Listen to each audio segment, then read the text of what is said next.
வணக்கம். என் இனத்தின் இளைய தலைமுறையே. இலங்கையில் அரசியல் வரலாற்றில் மீண்டும் மீண்டும் எழும் ஒரு கேள்வி உண்டு.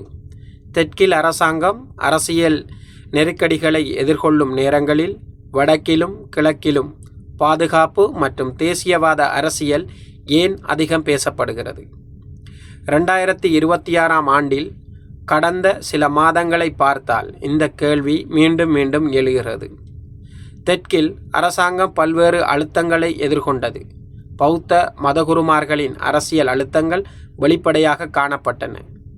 நூற்றுக்கணக்கான பௌத்த பிக்குகள் அரசாங்கம் பௌத்தத்திற்கு போதிய முக்கியத்துவம் அளிக்கவில்லை என கூறி கொழும்பில் ஆர்ப்பாட்டம் நடத்தினர்.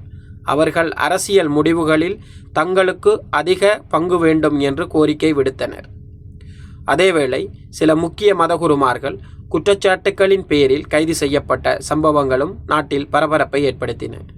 விமான நிலையத்தில் பெருமளவு போதைப்பொருள் கடத்தியதாக பௌத்த பிக்குகள் கைது செய்யப்பட்டதும், பாலியல் குற்றச்சாட்டுகளில் சில மதகுருமார்கள் கைது செய்யப்பட்டதும் அரசியல் மற்றும் சமூக விவாதங்களை உருவாக்கின.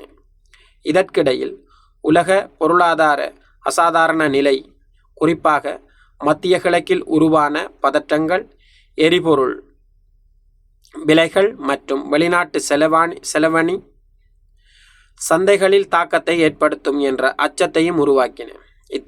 இத்தகைய சூழ்நிலைகளில் பொருளாதார பிரச்சனைகள் குறித்து மக்களின் கவனம் அதிகரிப்பது இயல்பு. இதே காலகட்டத்தில் வடக்கில் முள்ளிவாய்க்கால் நினைவேந்தல்கள் நடைபெற்றன. பல நிகழ்வுகள் அமைதியாக நடைபெற்றாலும் பாதுகாப்பு கண்காணிப்பும் போலீஸ் தலையீடுகளும் தொடர்ந்தன என்று மனித உரிமை அமைப்புகள் சுட்டிக்காட்டின. மேலும் அண்மையில் கிளிநொச்சியைச் சேர்ந்த சொல்லிசை பாடகர் சங்கீதன் கணேஷ்குமார் கைது செய்யப்பட்ட சம்பவம் பெரும் விவாதத்தை ஏற்படுத்தியது. விடுதலை புலிகளை மகிமைப்படுத்தும் பாடல்களை பாடியதாகவும் சமூக ஊடகங்களில் பகிர்ந்ததாகவும் கூறி அவர் கைது செய்யப்பட்டார். இங்கு ஒரு முக்கியமான கேள்வி எழுகிறது. ஏன் ஒரு சொல்லிசை பாடகர் கைது செய்யப்படுகிறார்? ஏனெனில் சொல்லிசை பாடல் என்பது வெறும் இசை அல்ல. உலக வரலாற்றில் சொல்லிசை பாடல் பலமுறை அரசியல் எதிர்ப்பின் மொழியாக மாறியுள்ளது.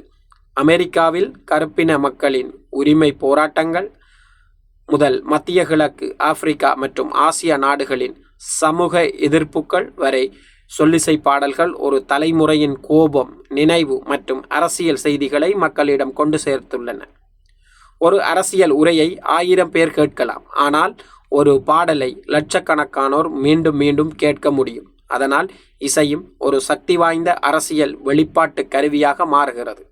இதனால் சில தமிழ் அரசியல் ஆய்வாளர்கள் முன்வைக்கும் கருத்து என்னவென்றால், தெற்கில் அரசாங்கத்திற்கு எதிராக உருவாகும் அரசியல் அழுத்தங்கள், பொருளாதார சவால்கள் மற்றும் மத அடிப்படையிலான விமர்சனங்களிலிருந்து பொதுமக்களின் கவனத்தை மாற்றுவதற்கு வடக்கில் பாதுகாப்பு மற்றும் தேசியவாத விவகாரங்கள் முன்னிலைப்படுத்தப்படுகின்றன என்பதாகும். ஆனால் இதற்கு எதிராக இன்னொரு வாதமும் உள்ளது.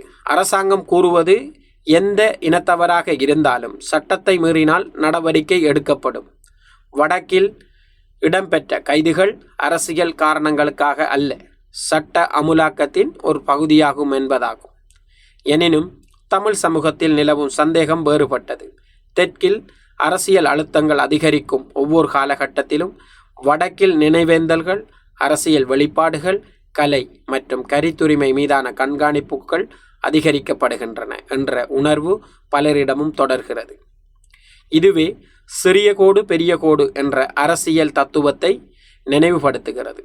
ஒரு பிரச்சனையை நேரடியாக தீர்க்காமல் அதைவிட பெரியதாக தோன்றும் இன்னொரு விவகாரத்தை முன்வைத்து மக்களின் கவனத்தை மாற்றுவது அரசியல் உத்தி.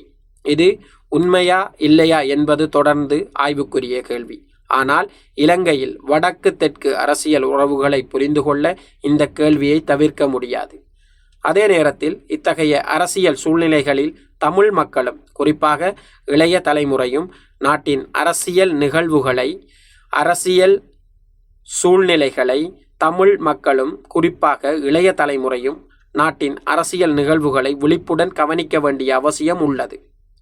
உணர்ச்சி வசப்பட்ட முடிவுகளை விட சட்டத்தின் வரம்புகளையும் அதன் விளைவுகளையும் புரிந்து கொண்டு செயல்படுவது மிக முக்கியமானது.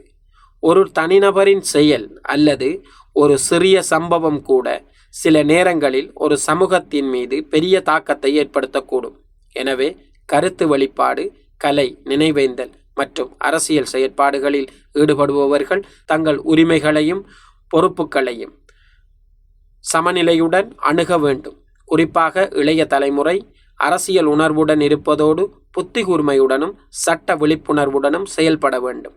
ஏனெனில் ஒரு சிறிய பொறி சில வேளைகளில் ஒரு முழு இனத்தின் மீது தேவையற்ற அழுத்தங்களையும் சிக்கல்களையும் உருவாக்கக்கூடும். ஒரு ஜனநாயக நாட்டில் நினைவு, கலை, பாடல், கருத்து மற்றும் அரசியல் வெளிப்பாடு ஆகியவை பாதுகாக்கப்பட வேண்டிய உரிமைகளாகும். அதே நேரத்தில் சட்டமும் சமமாக பயன்படுத்தப்பட வேண்டிய கருவியாகும். இல்லையெனில் ஒவ்வொரு கைது சம்பவமும் நீதியின் அளவுகோலால் அல்ல, அரசியலின் அளவுகோலால் மதிப்பிடப்படும் நிலை உருவாகும். நன்றி, வணக்கம்.